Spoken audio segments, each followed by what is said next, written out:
Cap Atlantique La Baule-Guérande Agglo vous présente son rapport annuel d'activité 2024 sur le prix et la qualité du service public des équipements aquatiques. L'Agglo assure la construction et la gestion des équipements culturels et sportifs, dont les centres aquatiques communautaires. Les centres Aqua Piriac et Aqua Guérande ont été gérés par Equalia du 26 septembre 2017 jusqu'au 26 septembre 2022. Depuis, la gestion a été confiée à Recrea pour 5 ans. Le centre Aqua Baule a ouvert ses portes au public le 10 février 2020. Il est exploité par Recrea depuis le 21 janvier 2020 pour une durée de 5 ans. Les moyens humains mis à disposition sont conformes aux moyennes nationales sur ce type d'équipement. L'ouverture des centres aquatiques de l'Agglo est stable par rapport à 2023, avec 346 jours d'ouverture pour Piriac, 361 jours d'ouverture pour Guérande et 349 jours d'ouverture pour La Baule. Les jours de fermeture sont répartis entre des fermetures techniques programmées et des jours fériés. La fréquentation globale 2024 a augmenté de 14,50% avec 328 282 passages par rapport à l'année 2023 qui comptabilisait 286 705 passages.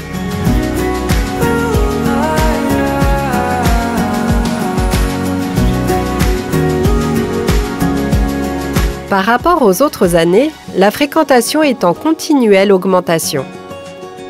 La fréquentation par type d'usager en 2024 est conforme au positionnement loisirs et bien-être de ces équipements et est relativement stable par rapport aux années précédentes dans ces proportions. En 2024, une vingtaine d'événements ont animé les centres aquatiques, permettant de valoriser leurs activités auprès du public, notamment via la presse et les réseaux sociaux.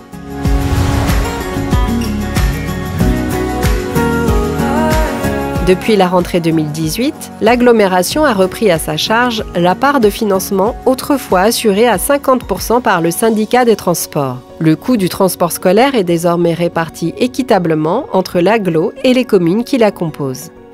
Depuis 2021, la répartition géographique des écoles par centre aquatique est la suivante.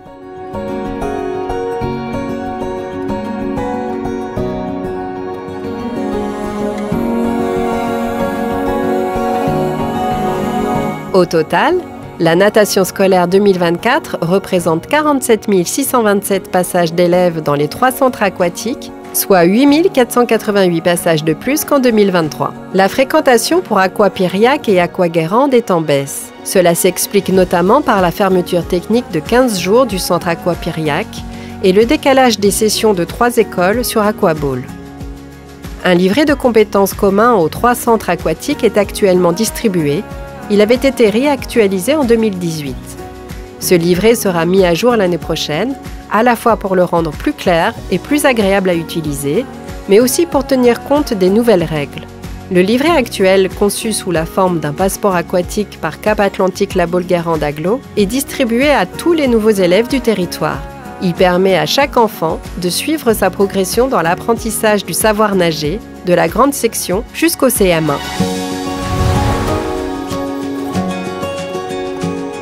Au total, 8040 entrées ont été comptabilisées pour les associations dans les 3 centres aquatiques en 2024. Les associations accueillies sont essentiellement des associations de plongée, de triathlon et de sauvetage. La fréquentation des associations a connu une hausse avec 1455 entrées supplémentaires par rapport à 2023. Les centres aquatiques réservent également des créneaux pour les pompiers. Les tarifs applicables aux écoles primaires ont été augmentés en 2017. Le coût était resté inchangé depuis 2004. Les tarifs applicables aux lycées et collèges ont été fixés en fonction des subventions publiques en vigueur afin de ne pas entraîner de coûts supplémentaires pour ces établissements scolaires. Enfin, on notera que la prestation de transport des élèves n'est pas intégrée dans ces tarifs. Pour favoriser l'accès des centres aquatiques aux associations, le Conseil communautaire a adopté des tarifs incitatifs en 2008, puis en 2011. Ces tarifs ont été maintenus au même niveau depuis 2011.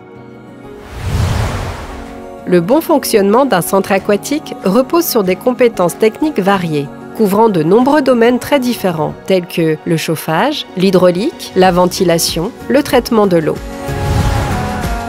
La politique communautaire d'utilisation et de gestion optimisée des piscines débutée en 2008 est poursuivie en 2024, notamment à travers les actions suivantes. Apprendre à nager pour tous les scolaires, en luttant notamment contre les risques de noyade. Assurer un accueil qualitatif, dynamique et sachant s'adapter aux besoins du public et des associations. Optimiser le service public et maîtriser les coûts de fonctionnement. Les principales perspectives à venir pour 2025 sont les suivantes. Finaliser la construction de la piscine d'Herbignac afin d'améliorer le service aux usagers du nord du territoire. Réhabiliter les bassins de natation et les filtres à sable de Guérande.